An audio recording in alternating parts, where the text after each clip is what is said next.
as we continue our Junestreamth, because Infinite Juneteenth, we'll continue talking about issues concerning marginalization in the Black diaspora, I suppose. Found an essay in the anarchist library, a resource for anarchist readings online, not stuff like the conquest of bread, but like zines and essays and things from all sorts of people. We've used it talking about like stuff like with the Black Panthers, for example, stuff about like social death and like queer communities, all sorts of cool shit. So we always recommend the Anarchist Library as a resource if you're looking for thought on certain issues from people just like you and me. Well, maybe not people just like you and me, because I don't think everyone who uses the Anarchist Library pisses themselves with great pleasure, but in other ways, just like you or me. Ralph Ellison's Juneteenth, an African American Identity. One weakness of much radical thought is its use of abstract, formalized categories and a reductionist method. Radical theories often begin with some area of social existence, the nation and national identity, the system of production and class, race, ethnicity, gender, and others, that they use as a basic category to explain social life. Though there is nothing wrong with using such categories, they are most often reified, that is, treated as real and objective. For example, gender theories assume that people really are of one gender or another, whether essential or socially constructed, rather than that gender is an idea that partially explains some ways people act. Radical theories further often take a reductionist approach, treating chosen categories as exclusive of and/or basic than others, and or more basic than others, rather than simultaneous or functional. That is, the same person may act terms of class in some situations and nationality in others. Abstract and reductionist thinking misses the complexity of social experience, much of which occurs through the interaction of multiple categories of experience. In particular, thinking that reduces social behavior to seemingly objective categories like economic social class misses or deliberately discounts the importance of cultural ideas of various kinds: political, social, religious, historical, communal, etc. One example of the multi-dimensionality of social experience is the complex nature of African American Black identity. I'm stopping here because earlier in the stream we had talked we had read an essay that was talking about like being black versus being human and like belonging to the human race as opposed to like being part of like the black community, and like how we sort of divide up identity based on essentially trying to prove our own humanity. Although that is almost misleading because the essay is primarily about like what things one takes pride for, and if there is any meaning or inherent like justification in having pride for the accomplishments of someone in your in-group who is not you or directly tied to you. And because of the author not feeling as though he had like some amount of like pride, or thought it was of much social or emotional use, that say there is a black philosopher who corresponded with Plato at one point, or may have, like hypothetically or whatever. The fact that the author was black, but like of the black diaspora, but not African American, was like very much part of how they were sort of explaining the lens in which they were seeing things, and thinking about that, and then seeing black in parentheses next to African American, and my brain just going, especially after the first paragraph and thinking about like the, you know, different categories and separations and stuff, I'm just like, I mean, African Americans have definitely shaped what is considered black culture, and like the sort of like there is like tension within the black diaspora of like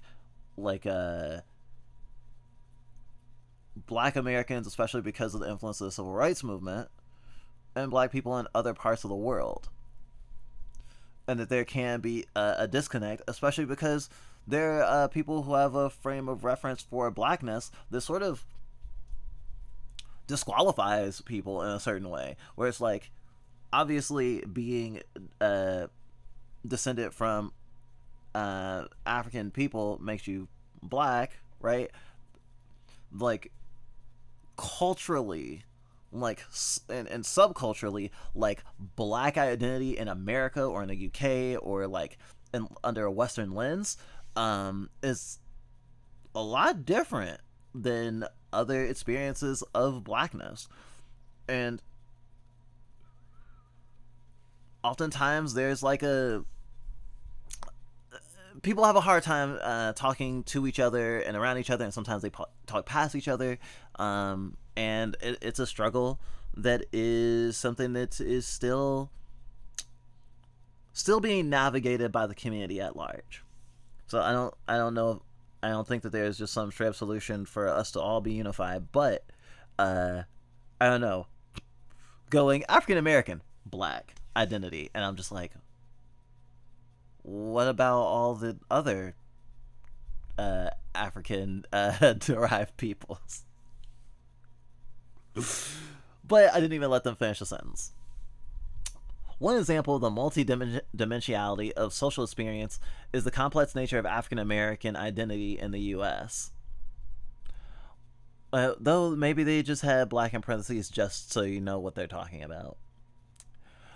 When radicals have tried to explain African American identity in terms of various social categories, also my brain is just whirling right now. I'm also thinking about the fact that I tend to only use the term African American in situations like this, where it's like a very specifically, like we're trying to be very, very like specific. Because if you want to talk about like what we have pride as, or like our identity, we definitely think black before we think of African American specifically, even though African American is definitely a very specific kind of identity.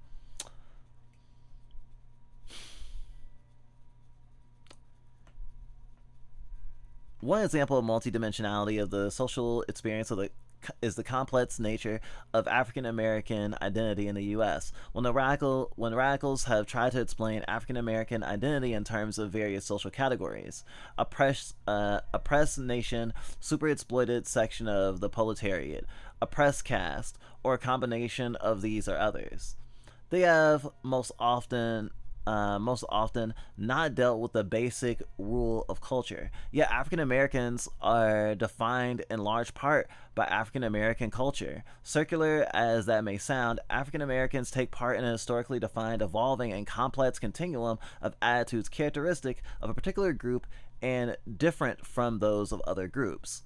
A way of living, feeling, thinking. I'm pretty sure that's just a typo. A way of living, feeling, thinking, and experiencing, and this culture is largely what African Americans are.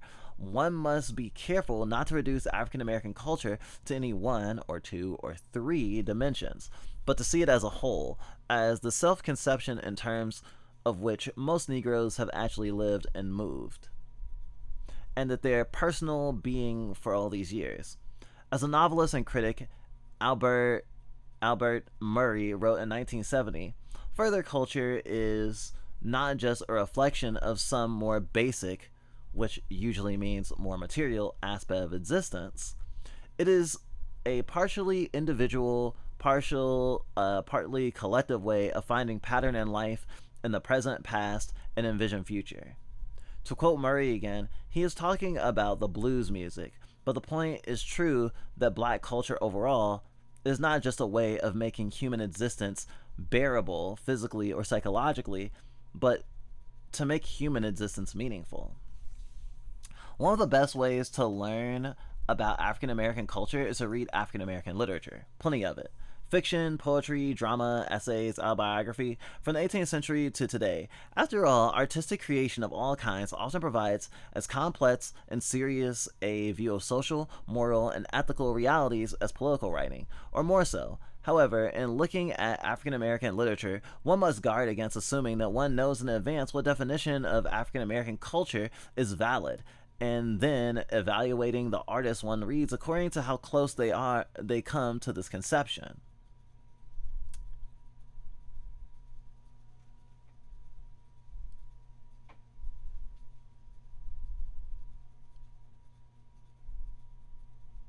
I feel weird about this statement.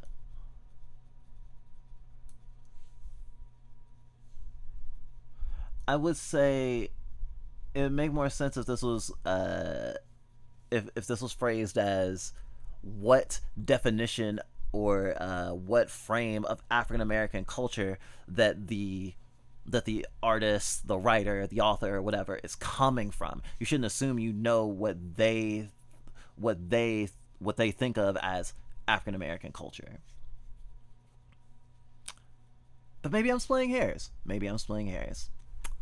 Is valid, and then evaluating the artist one reads according to how close they come to this conception. This approach usually means one assumes that African Americans are defined by some objective category, nation, super exploited sections of class, etc., and that the writer's subjective ideas about identity are accurate or distorted reflections of this reality. In other words, there is a variety of abstract reductionist thinking. One needs to start from the other end. African American literature is a way African Americans have had of defining and deciding by defining their identity. And by reading different African American authors, one can see what African Americans think about this identity, what it is, and one must guard against being satisfied with the first impressions of glib generalizations. One must understand the depth and complexity of the topic, the existence of a long prior discussion with its own major and secondary trends.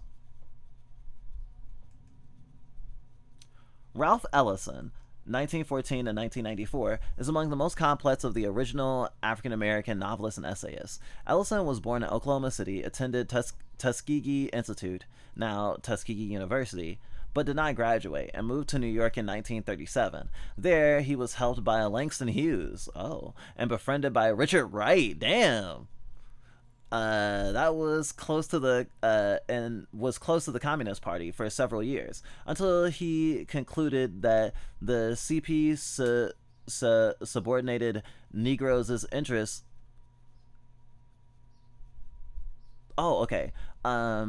Several years until he concluded that the Communist Party's subordinated Negroes' interests to its own desire for power. In later years, he was a political liberal. He is the most famous for his novel Invisible Man, 1952, which develops a distinctive view of racial identity in U.S. society. A view he adds to and also changes in his final novel, Juneteenth. Wow. This work, the central portion of a much larger planned 3-part novel that he worked on for the last 40 years of his life, was edited after his death by John F. Callahan and published separately in 1999.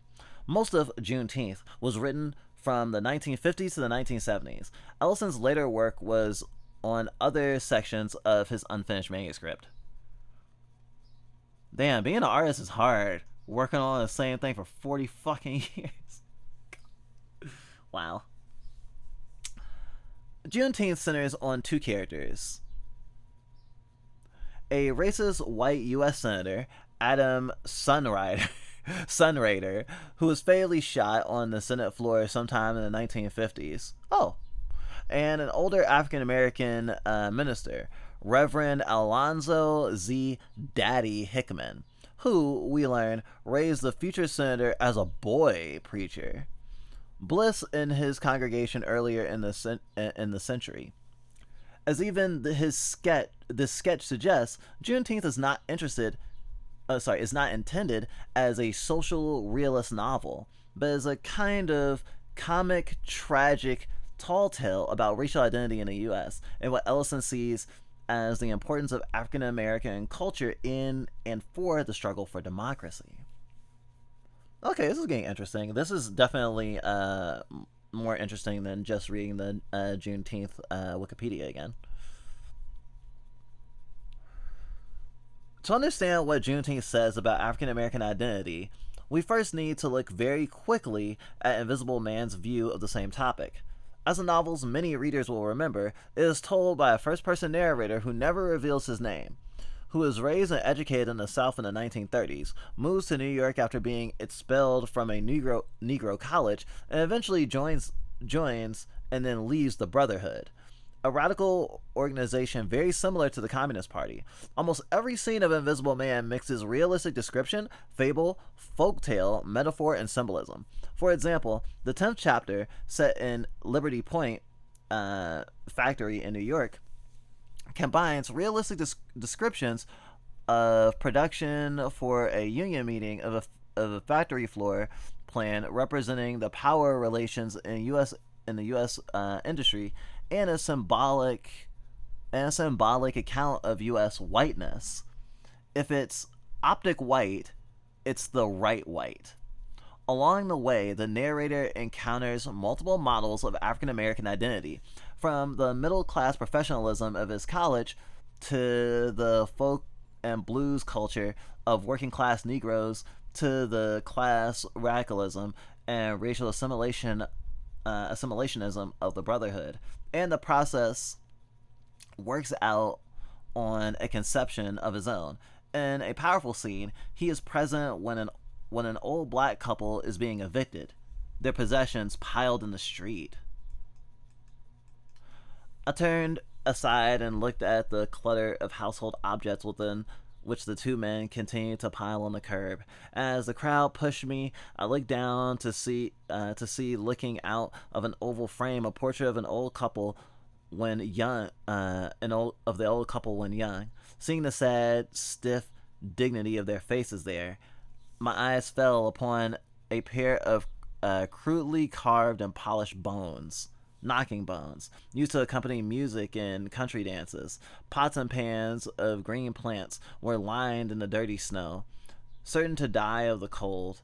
Ivy, kenna, a tomato plant, and in a basket I saw a straightening comb, switches of false hair, a curling iron, a card with silvery letters against a background of dark red velvet, reading "God Bless Our Home," and scattered across the top of a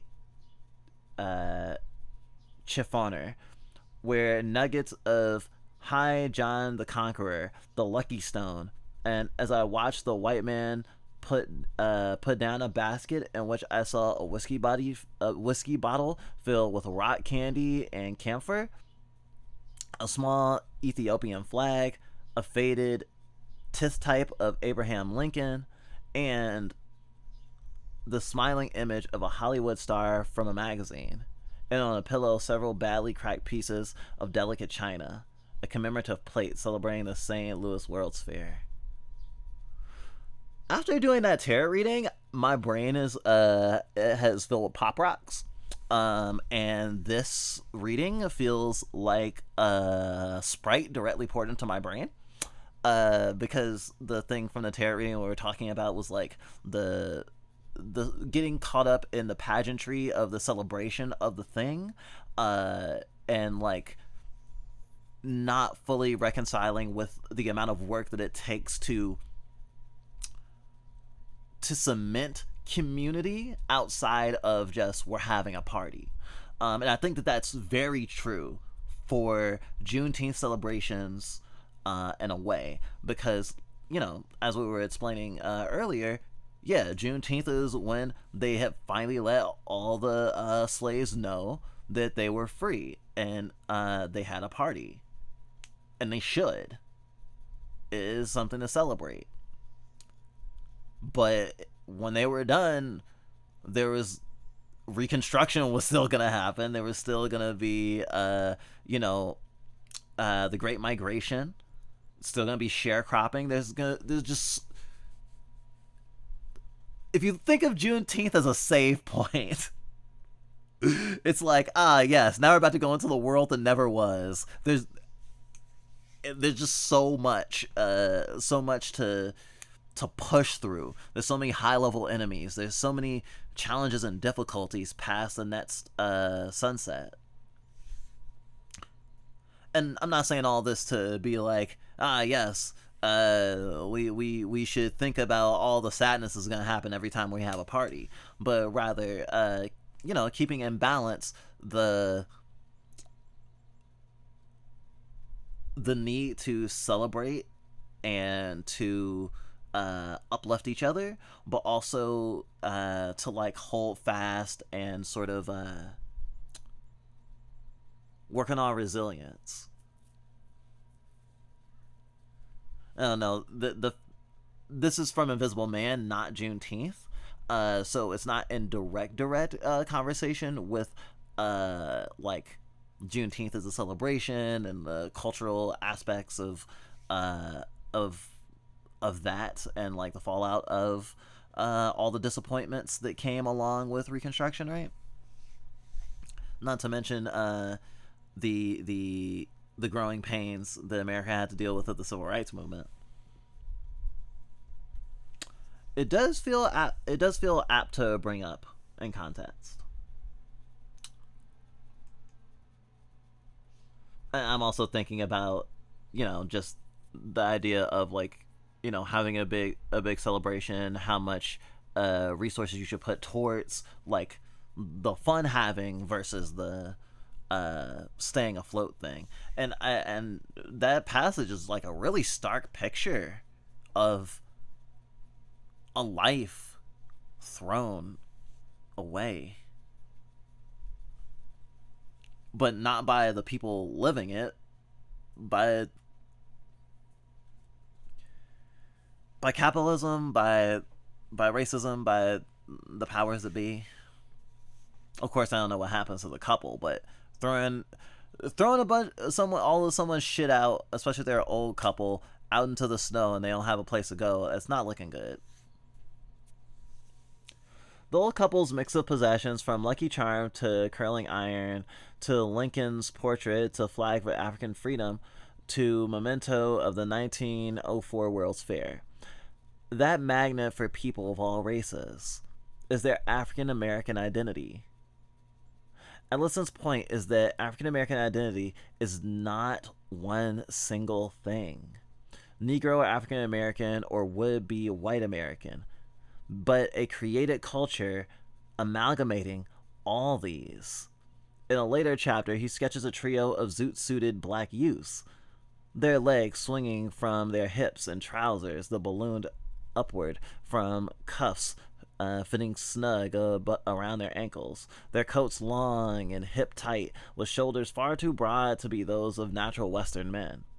Speaking a jived-up traditional language full of country glamour, thinking traditional thoughts.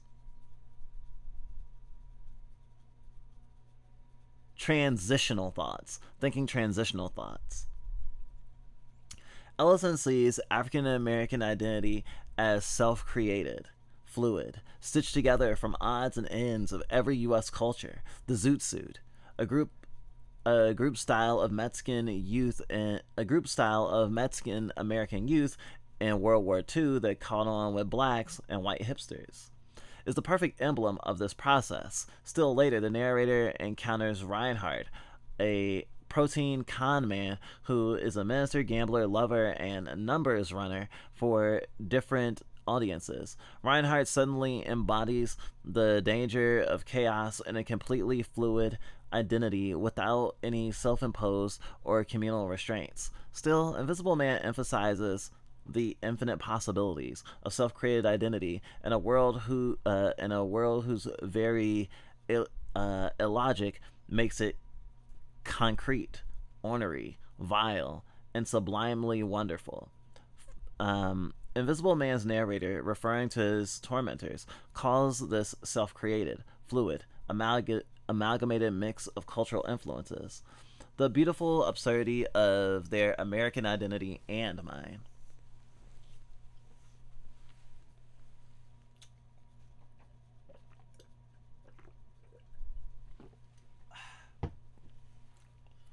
Whew.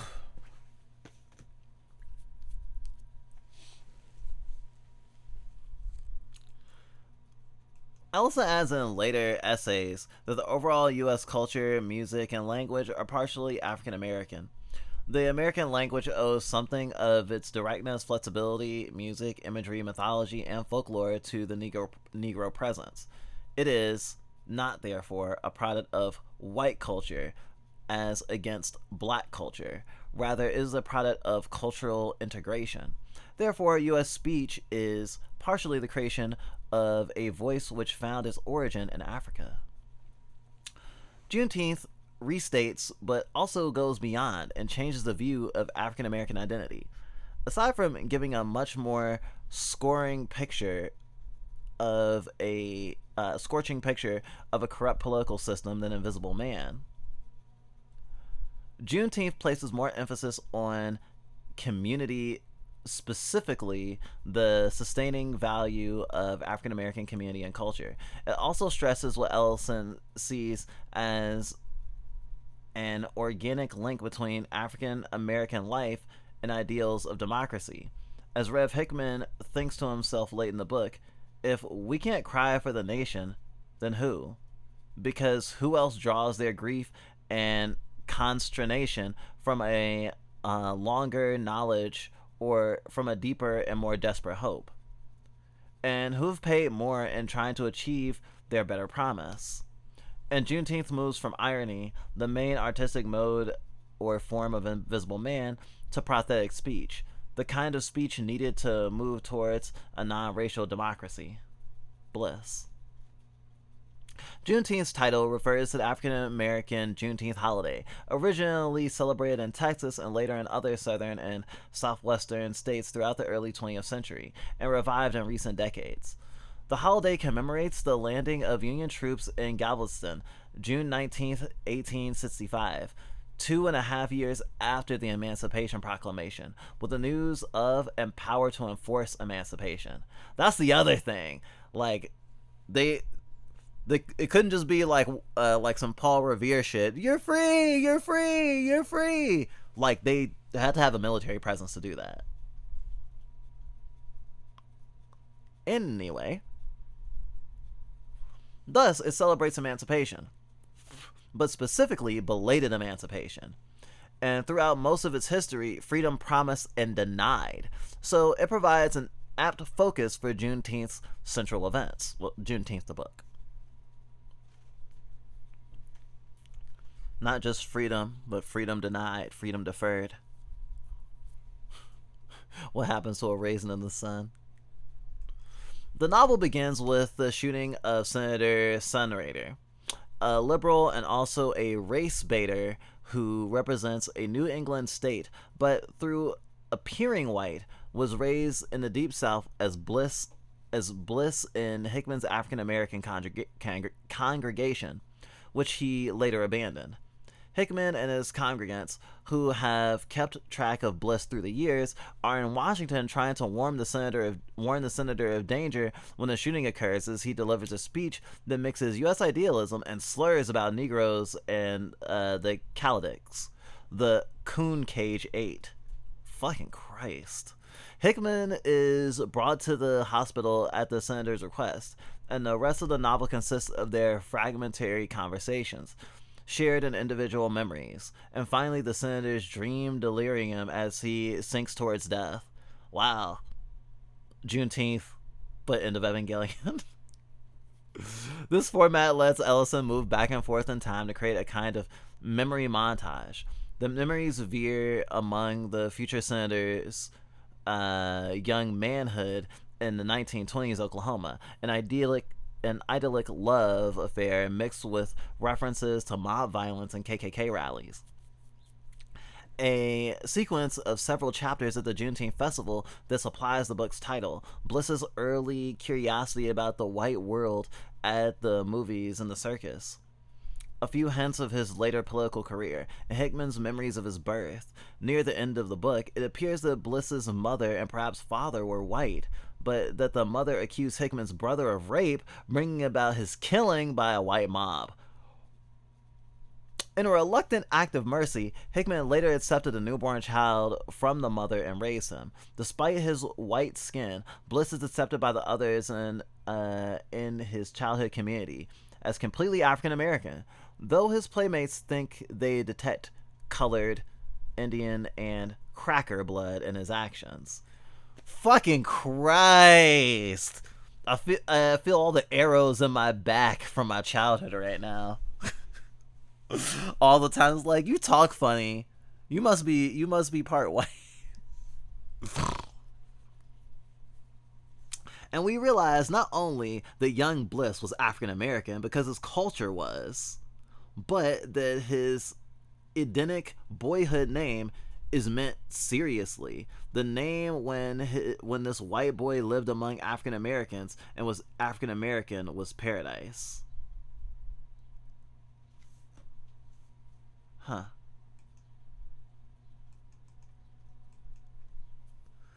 Several parts of this deliberately tangled pattern of memory are crucial for Ellison's ideas about African American and U.S. identity. The first is the Juneteenth festival that fills 4 central chapters.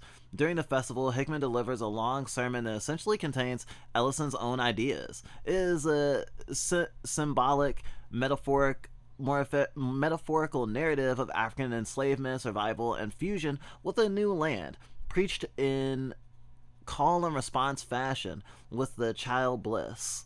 This mythic narration evokes the Kabbalic tradition of Adam Kadmon, the primordial human divided to form present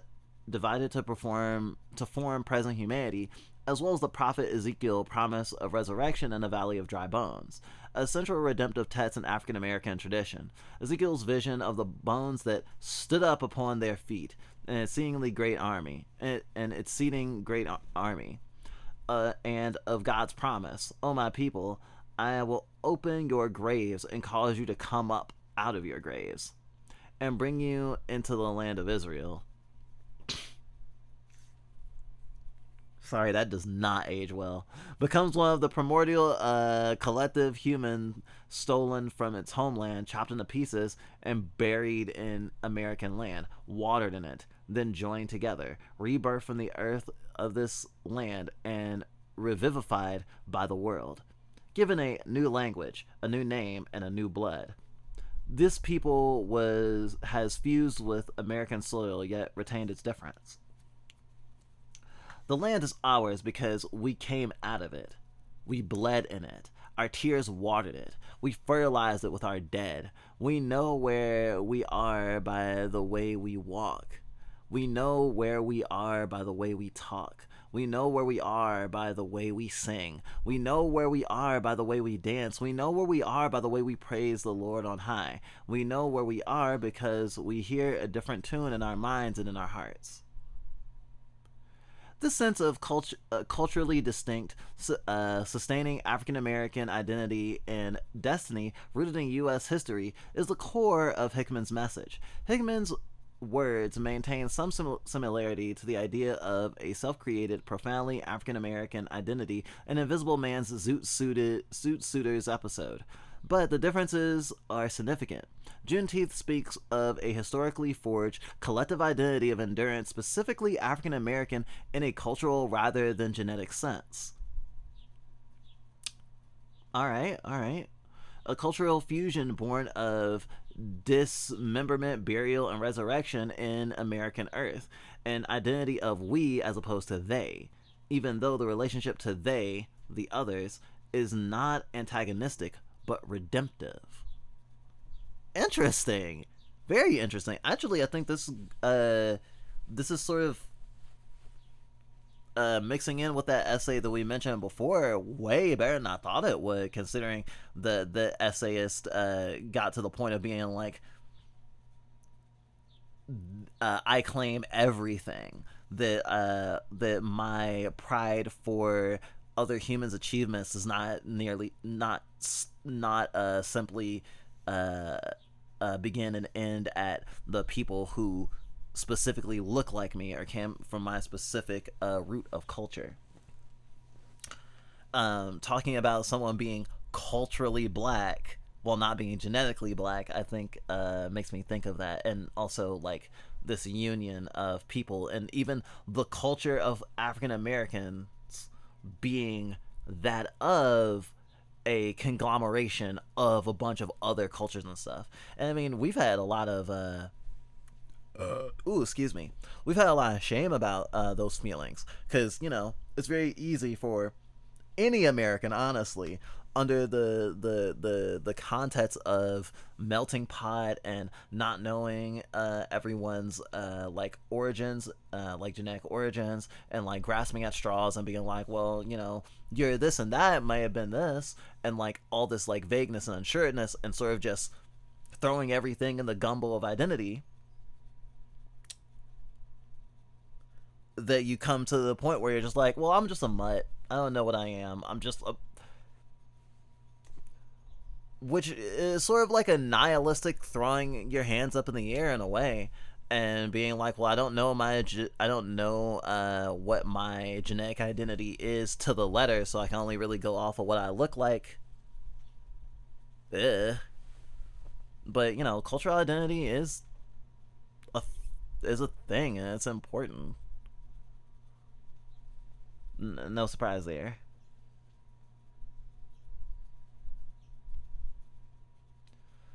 This identity is prophetic, being created by God for the purpose of forming what Hickman calls a new kind of human. Maybe we won't be that people, but we'll be part of that people. We'll be an element in them. The African American people are changed with the task of redeeming the whole nation. Time has come round when we'll have to be their eyes. The extraordinary sense of a redemptive African American mission of service to democracy is, of course, symbolized by the Hickman's fidelity to and vigil over the dying senator, the sun raider who has flown too high and fallen.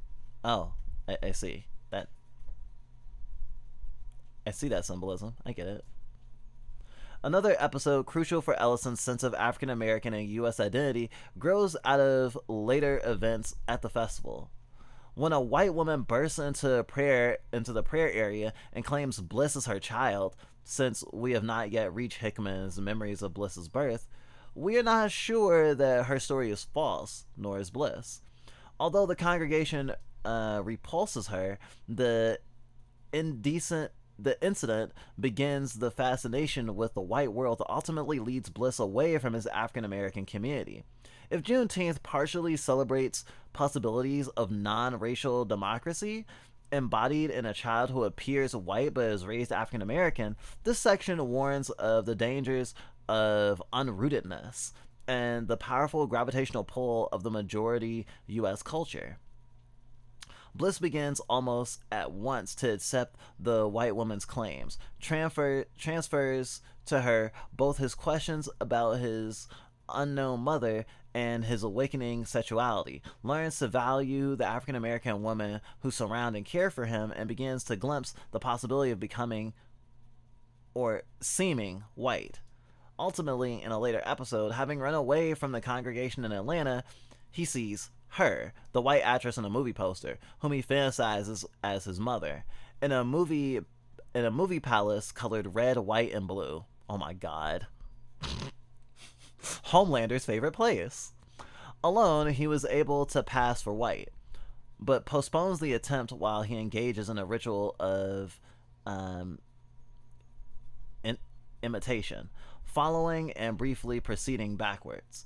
A white boy on a bicycle adorned with icons of racial, sexual, military, and civil power, Confederate flags and coon tails, a bull, a U.S. eagle, a policeman, ultimately entering the theater through the ticket, though the ticket taker is onto him. Young Bliss fails to fuse with the film's white mother goddess, yet realizes his possible future.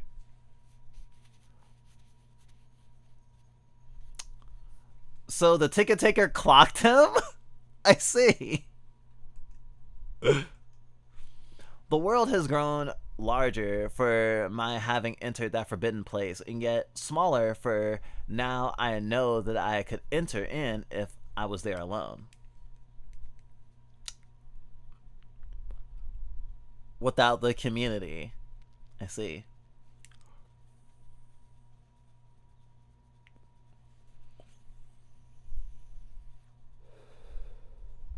We realize that this is the crucial moment in Bliss's mental development. He can have all the US offers he can have all the US offers if he enters the place of its culture alone, separated from the African American community that has nourished him. From his crossroads, Hickman's and the senator's memories develop separately, leading to a final dream delirium episode in which in the dying senator's mind, too complex to summarize fully, the sequence recaps parts of the senator's life in a dream symbol, including a drawn-out, grotesque pigeon shot at a country club that basically embodies his own career in the Senate. Finally, he emerges from a city street and encounters a bent little black-skinned woman who calls him out. He is a old jack-legged, knock-kneed, bow-legged, bots-ankle, pigeon-toed, slack-ass piece of peckerwood trash. Excuse my French. He is simply nothing. Done gone to waste, and much more. This Sybil witch threatens. Shut up. Shut up! Or, I'll tell you who you really is. And the senator turned away, amused, but filled with a strange foreboding. Never mind, he thought. I know who I am. And for the time being, at least, I am a senator. For the time being, at least.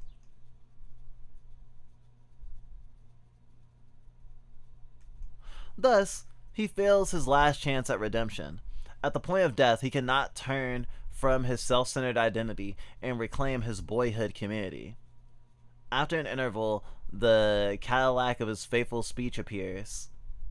A hovering winged apparition painted with the flames and bearing familiar emblems. Bull's horns, coontails, the U.S. and Confederate flags, the slogans, "We have seceded from the mother, hooray for us, to hell with Charlie." It is peopled by three dark-skinned figures speaking in West Indian tones, which Ellison often uses for the language of race militancy. The man denial rated our pride and joy, so don't ask the bastard nothing. Just show he what the joke can do. Wow, that is hard to read for me. The senator realizes that he was watching no ordinary automobile. It was an arbitrary assemblage of chassis, wheels, engine, hood, horns, none of which had ever been part of a single car. An improvisation of vast arrogance and subversion and malicious defiance, which they had designed and outrage and destroy everything in its path. They've constructed it themselves. The senator's mind went on, and they've made the damn thing run. It's a mammy-made junkyard construction, and yet these clowns have made it work. It runs. Wow, I can't believe Juneteenth is basically about jacks, but under a racial framework. And it's like, I could find redemption, but what if I don't though? What if I just run away inside myself? Chanting their motto, "Down Wild de Coon Cage," the three pull the senator into the car in a blast of heat, we assume in the moment of his death, as he seems to hear the sound of Hickman's coiling voice calling from somewhere above. That's depressing.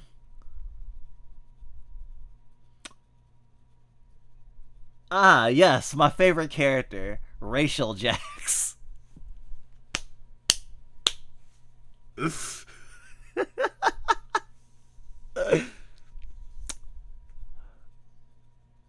This retributive vision, which ends the novel, evokes the 1960s in its imagery of flames and heat. Yet, though Ellison was an integrationalist and scornful of, and scorned by, some black radicals,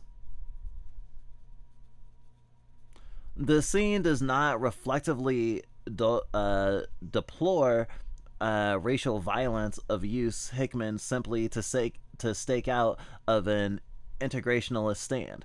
Rather, the scene is a prosthetic vision of one kind of racial justice, the wrong kind according to Hickman, and possibly not justice at all, but justified by the senator's failure to accept his identity and responsibility. He has failed, and in the novel's symbolic structure, this means that the U.S. political culture has so far failed, though Hickman has not failed in his mission, and Vigil nor the youth in theirs. The senator's dream vision is therefore both prophetic and apocalyptic, in the sense of an unveiling, a revelation of hidden truths. The youths, the senator thinks, are clowns who have cobbled up the car in defiance of the laws of physics, property rights, patents, everything, and made it run. Clowns, quote, is a charged word in Ellison, signifying a higher class disregard of the common people. Honestly, though, I mean, kill all normies, Jester Maxing, everything old is new again. The illogic and arbitrativeness of the car's parts mark it as Juneteenth's version of the beautiful absurdity of their American identity and mind. Like the Zoot Suiters and Invisible Man, the youths have assembled a culture. Oh, yeah, I can see that. The youths have assembled a culture, and in this case, a retributive one, out of odds and ends, and made it run.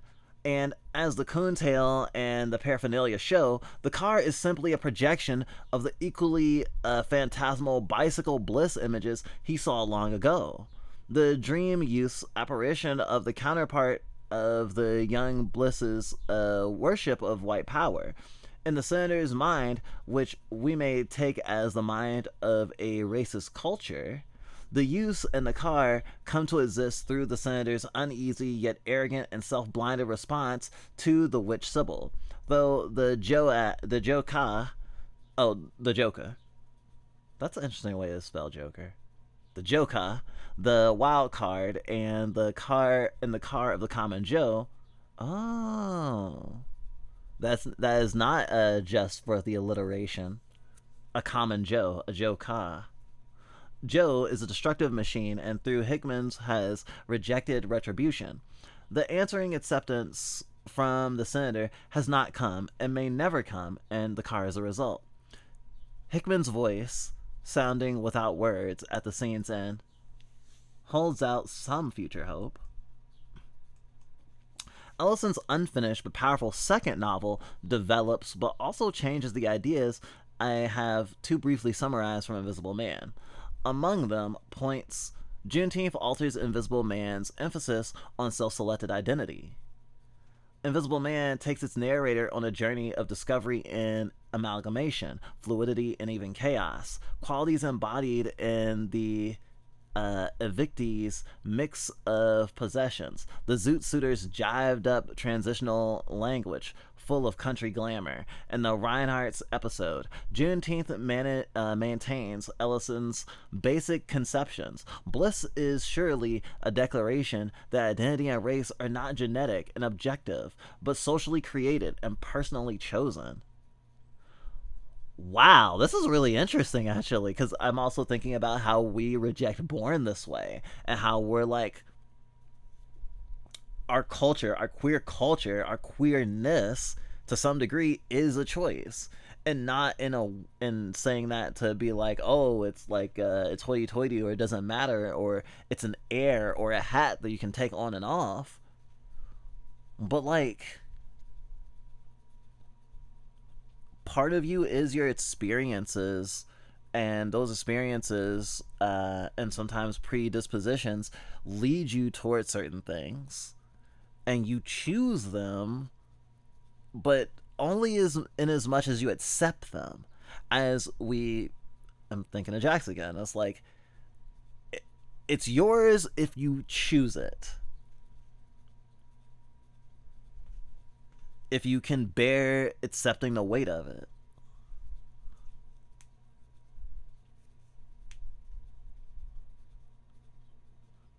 And I don't know, I always felt sort of weird, even when we were younger, of just being told, okay, if you're queer, you were queer from the moment you were born. You had no choice in the matter. You have no agency, you know. And I mean, like, I won't lie and say that I don't think there's some truth to like some sort of like genetic component or whatever, but I still think it's a predisposition, and I think that people change over time, and that it is not necessarily wrong-headed to say I was a straight guy, but now I'm a queer fae or whatever.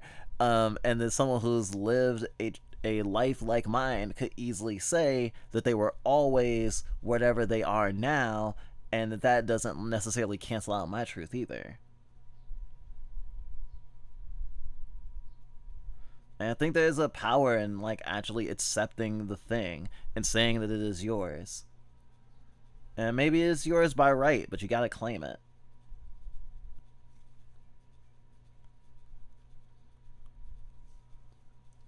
Bliss is surely a declaration that identity and race are not genetic and objective, but socially created and personally chosen. But bliss is more than just an idea Ellison had already explored.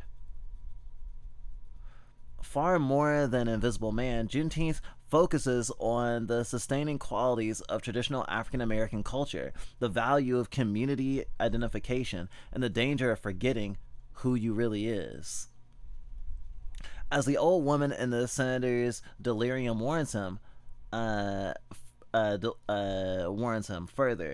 Juneteenth dwells at length on the dangers of Reinhardt, but locates Reinhardt's vast, seething, hot world of fluidity from Invisible Man, not in the anonymity of urban African American life, but in the majority society's ruling circles.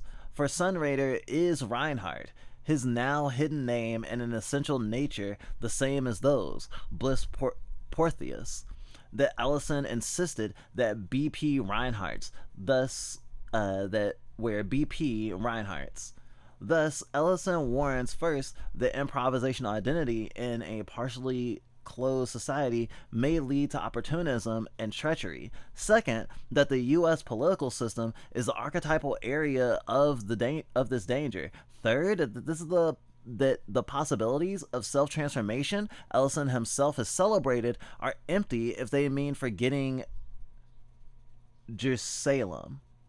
But at the same time, Juneteenth holds up against the Senate's virtuoso role, shifts the consistency of identification with the historically constituted community, if one specific to the U.S., as Ellison contends against the nationalists and Afrikaners. One second.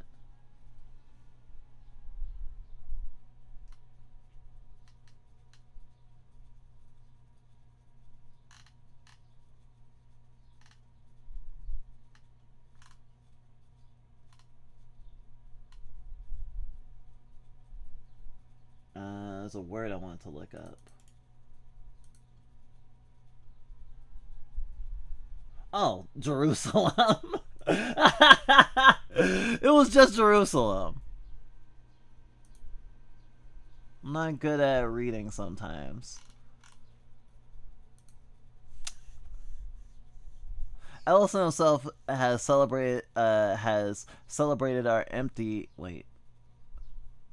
Damn, this is a really long sentence. Thus, Ellison warns first that improvisational identity in a partially closed society may lead to opportunism and treachery. Second, that the U.S. political system is the archetypal arena of this danger. Third, that the possibilities of self-transformation Ellison himself has celebrated are empty if they mean forgetting Jerusalem. But at the same time, Juneteenth holds up against the senator's virtuoso role shifts to the consistency of identification with a historical constituted community, if one specific to the U.S., as Ellison contends against nationalists and Afrikaners.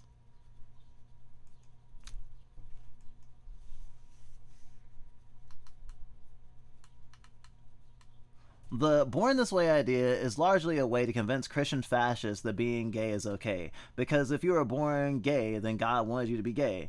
It's also why queers obsess over finding queerness in animals. You're not wrong. You're not wrong at all.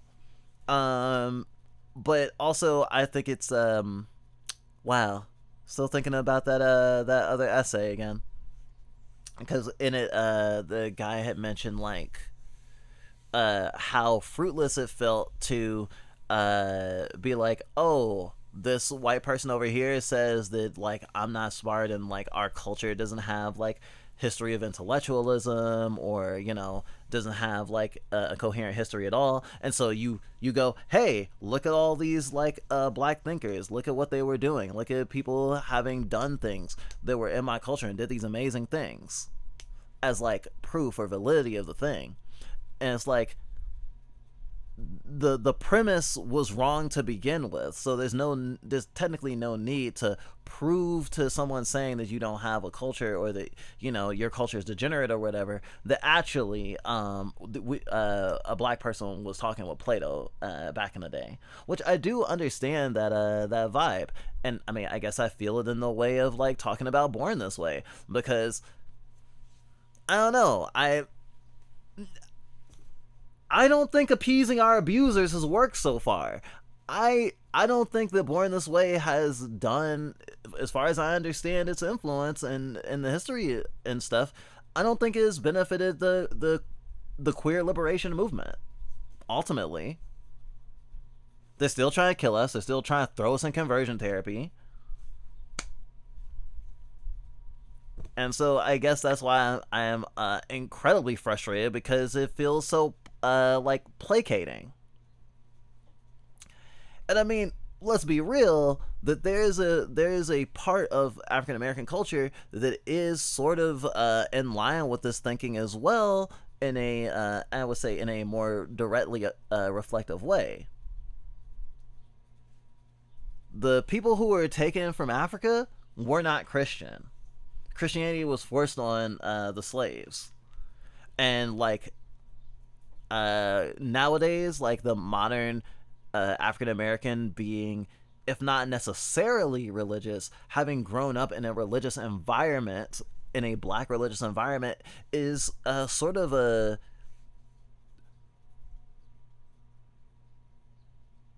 I have to, in thinking about this, I do have to acknowledge that it is part of assimilation. And I think that I mean, also because I'm thinking about Christianity specifically, because it's like, oh yeah, we'll respect your framework and find a way to operate within it. And then they go, oh, okay, what are you doing? Oh, I'm just writing your name down for conversion therapy because you were born this way, but we're gonna make sure that you don't live this way. I don't know. I'm actually really upset about that part of like marginalized culture, of like placating our oppressors, thinking it's gonna help us. And I get where it comes from. My trauma response is fawning, but I think that we've come to the end of the use for stuff like Born This Way, personally. But you're not wrong at all, Specky. I think that you were quite correct with how you summarize that. The queer movement made a lot of advancements. Just because a lot of those advancements are getting reversed doesn't erase them, in my opinion. Oh yeah, well, okay. So let me like make a distinction. I do not think the advancements of queer liberation are because of the Born This Way movement. I think it's because of like what happened during the HIV/AIDS crisis in terms of like, you know, protests and like fighting for liberation. I don't think that any of it came from placating our oppressors. I think that the things that have happened, the advancements for queer people or the advancements for marginalized people, have not come with saying we agree with you, but to our oppressors. I think it just happens to be that Born This Way is a thing that a lot of queer people have rallied behind, but I think it's actually held us back, personally. And that is not to say that I don't think that queer people can be like religious or Christian in good faith. Of course they can.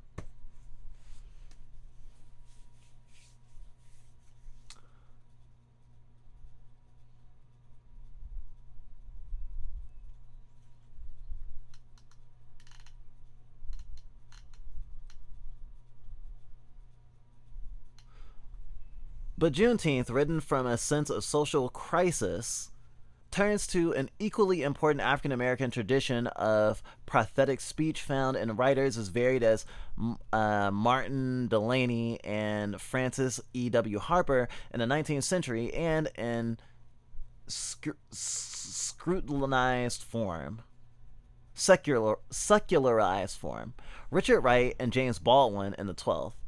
In this tradition, the authorial voice and or one or more characters invoke divine justice and faith in a new day, or speak of a promised future, retribution, and or a new dawn of justice in a way that draws a biblical tradition and sometimes language, especially that of Isaiah. Prophecy, as I use it, also means the attempt to make sense of history through an understood pattern that forms from corruption or degradation through the redemption to a society of universal justice, as well as the challenges that block this pattern, yet are seen as inescapable parts of it. Less obviously vernacular than blue derived irony. Christian and prophetic speech are still very deeply based in African American life and tradition. As the critic Francis Smith Foster argues, Christianity was not manufactured in Europe and does not, in fact, contain beliefs and practices common to many African religions. Yeah.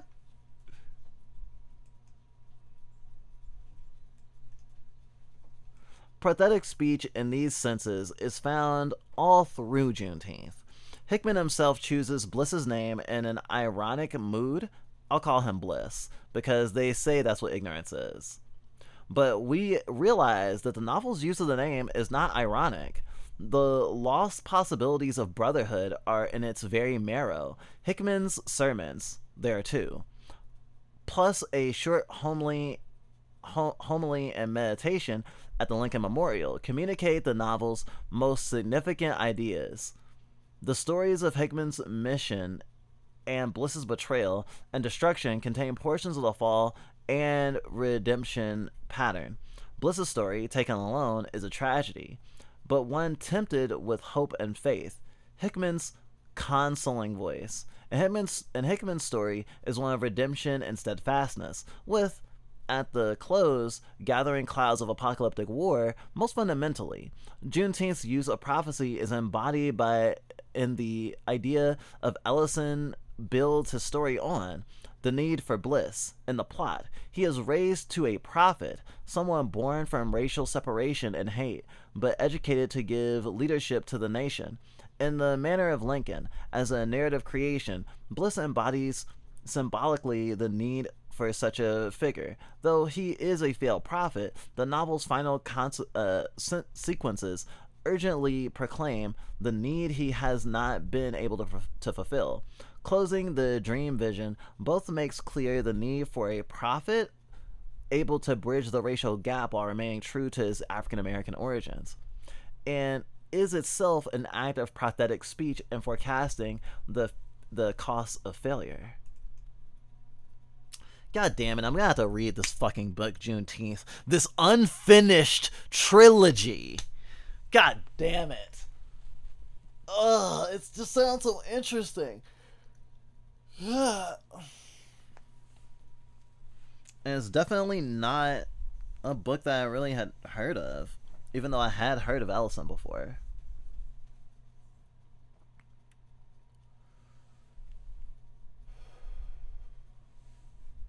Students of U.S. culture can learn a lot from Juneteenth.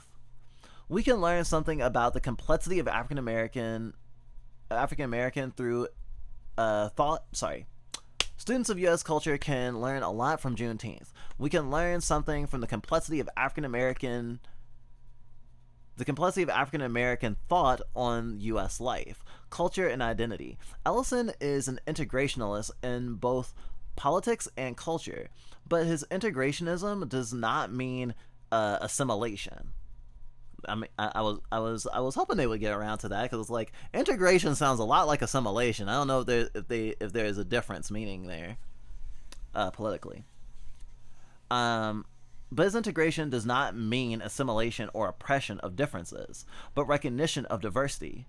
More than this, Ellison believes African Americans have forged a historically new identity, not purely African, Black, or U.S., but drawing on each of these. He believes U.S. culture itself is partly based on African American culture. Well, yeah, for sure. And he believes this African American identity has been present all along in the communal culture of ordinary, non-elite African Americans. His Hickman.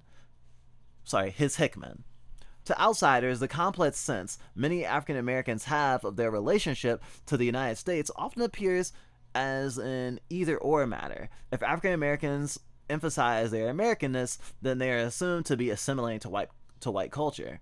And if they stress Black culture, the identity they are assumed to be sympathetic to nationalism or separatism.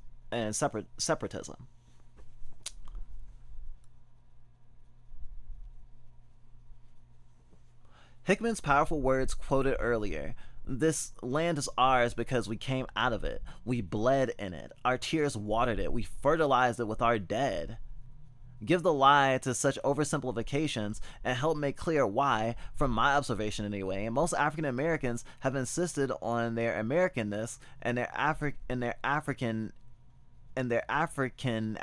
or Black identity, and valued and defended both. Hickman's words also make clear the complex relation of most African Americans to U.S. democracy. As fervent believers in a political ideal they know well has never fully existed. Yeah. It's kind of like fighting for Santa Claus. I want to fight for a world where Santa Claus exists. Free Santa. God. There's like 0.5 people who will ever watch our streams who will even understand what the fuck I'm saying. African Americans to the U.S. democracy as fervent believers in a political ideal they know well has never fully existed. Ellison's idea that U.S. life contains a democratic kernel that African Americans can struggle to for this word to make fruitful or productive. Fruitify. So becoming a fruit. Well, I'm already a fruit. No, better. Let's adapt the trilogy into a JRPG. Juneteenth, the JRPG. The first one would definitely be a Yume Nikki like. Specchio, I don't know if you're fucking around with me right now, but like you may have opened up a can of worms. An idea expressed in organizing the novel around a Juneteenth celebration. Wait, no, I need to scroll back up. Most African Americans have insisted on their Americanness and their African or Black identity and valued and defended both. Hickman's words also make clear the complex relation of many, most African Americans to U.S. democracy, as fervent believers in a political ideal that they know well has never fully existed. Ellison's idea that U.S. life contains a democratic kernel that African Americans can struggle to fructify, an idea expressed in organizing the novel around a Juneteenth celebration, not only goes back as far as Frederick Douglass, but probably represents the majority view among serious African American thinkers. These are points that radicals studying African American culture would do well to ponder seriously and respectfully. Besides, learning Ellison's ideas on these points, we can learn that his view is only one among many, since he worked it out in polynomial opposition to assimilationists and cultural nationalists. If we're going to talk about anarchist politics in the US, we will have to understand the range of different African American ideas on this and other points. And think and write concretely and meaningfully about why our social perspective might represent an improvement. I don't pretend to be able to answer that question fully, though. I believe the answer must include a full and free flowering of African American and other so-called minority cultures. Ah, I see what you're doing there. You're saying so-called minority because if you were to think about all the different cultures that exist outside of what is thought of as the white majority, then if you see them all together as opposed to going like was it like the population breakdown, it's like okay, like was it like 5% black people in America and like so and so this percentage, so and so this percentage, so and so that percentage. If you were to go the white percentage of the population versus everyone else, white people would not necessarily be the majority. And if you're talking specifically culturally and not population, it's definitely a mix.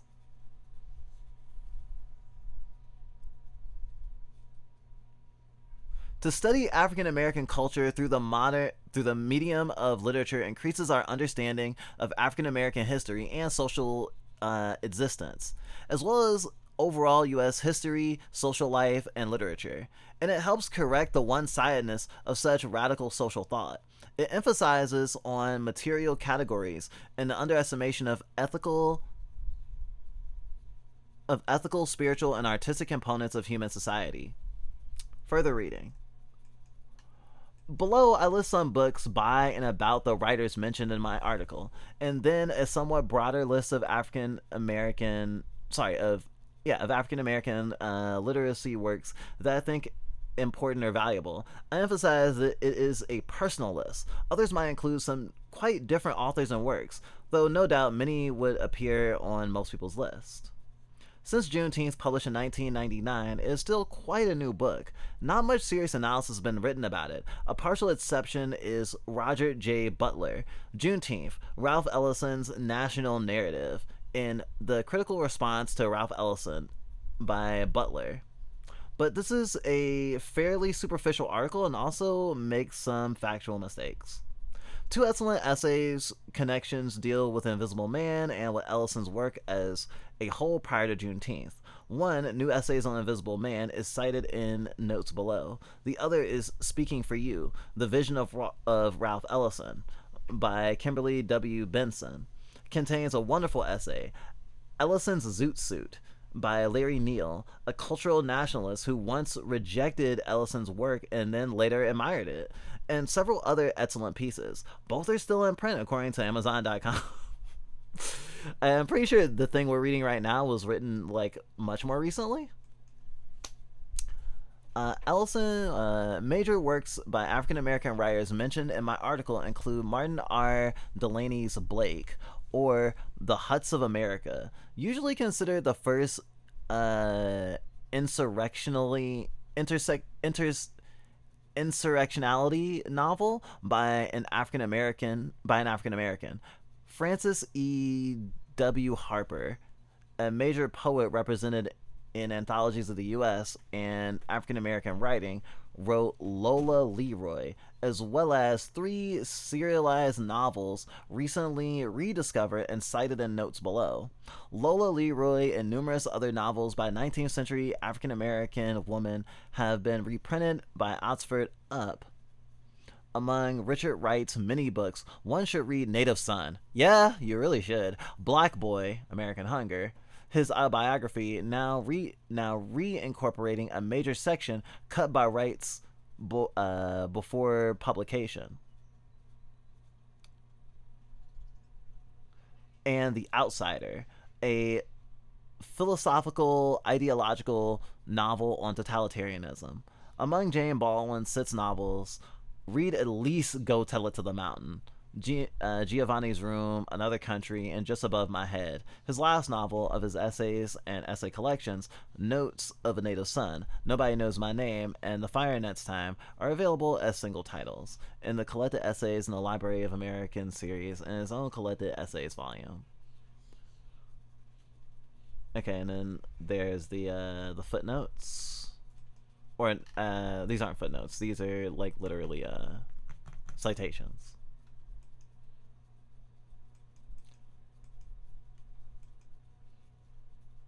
Thanks to a publishing book in the last 20 years, many of the earliest African American literacy works are now in print, including the narrative of Frederick Douglass, An American Slave, Incidents in the Life of a Slave Girl by Harriet Jacobs, the collected works of the poet Phileas Wheatley.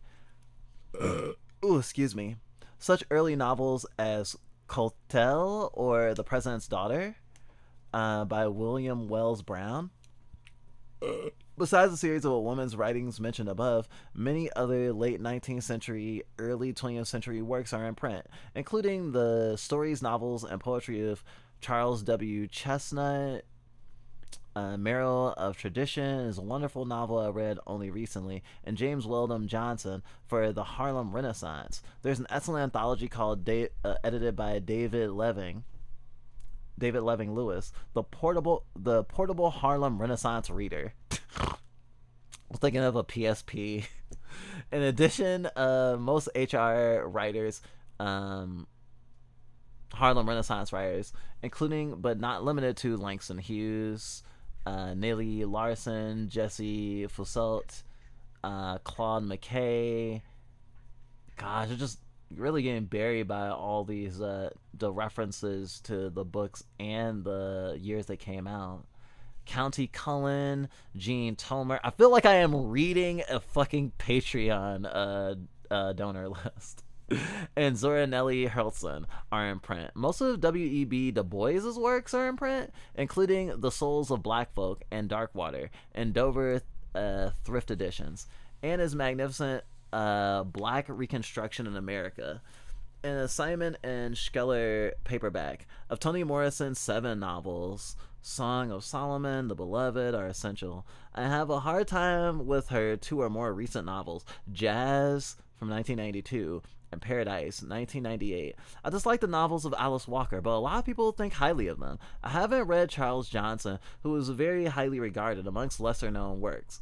John Oliver Kenneth's Youngblood and a Georgia family early in the 20th century. As in print, his And Then We Heard the Thunder, based on the uprising by U.S. Negro troops during World War II, is out of print but available from used book sources. And Pete Lee's The Street, a Wright-inspired novel told from a woman's viewpoint, largely absent in Wright, is in print, amongst many, many poets. Robert Hayden and Michael Harper, Yusef Komiuskia, both active today, are recommended. The late Melvin Dixon, a mentor and friend, wrote Vanishing Rooms, a beautiful, disturbing African-American gay novel. Hell yeah! Happy Pride. The Love Instruments, poetry, and translated the collected poems of Leopold Senghor, president of Senegal, sorry. Many others could be mentioned, and one should read at least Light in August, The Sound and the Fury. We've started The Sound and the Fury, did not get very far. And Go Down Moses by William Faulkner, the only major white writer of the early 20th century to deal consistently and seriously with race, and highly regarded by Ellison. Oh, interesting. Wow. I'm glad I read this. I did not want to read this last paragraph, but I'm glad I did. Christ.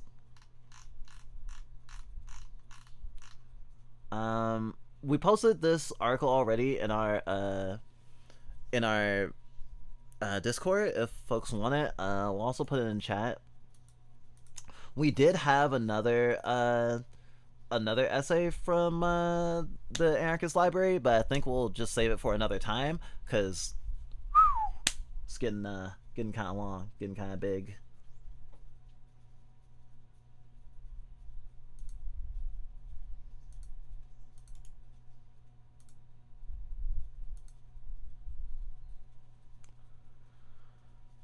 Whew.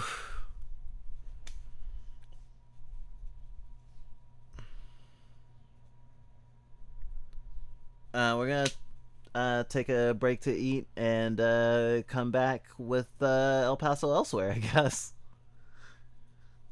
Wow.